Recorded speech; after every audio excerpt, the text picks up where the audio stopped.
First Lady Melania Trump speaking out about what she described as an array of false claims about her and notorious sex offender Jeffrey Epstein. Allegations that include that Epstein introduced her to Donald Trump, and she is calling on Congress to give victims a voice.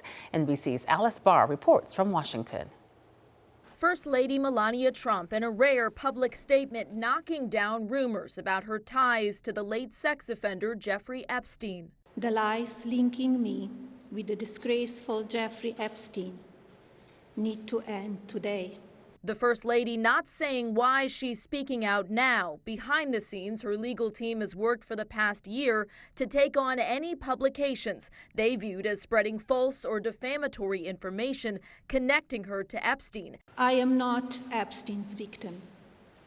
Epstein did not introduce me to Donald Trump. She strongly denied any knowledge of Epstein's crimes. Was never on Epstein's plane and never visited his private island. Mrs. Trump saying she occasionally crossed paths with Epstein at parties and downplaying this 2002 email released in the Justice Department's Epstein files that she sent to Epstein accomplice Ghislaine Maxwell, referencing a positive magazine story.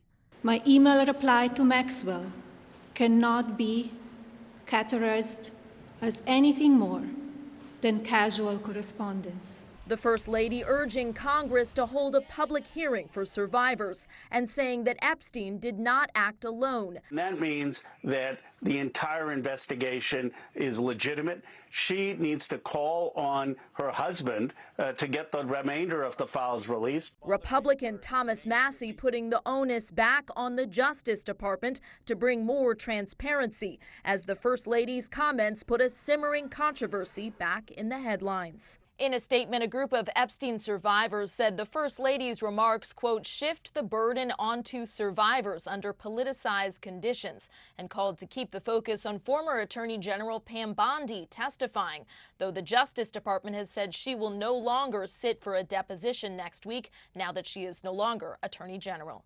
In Washington, Alice Barr, NBC News.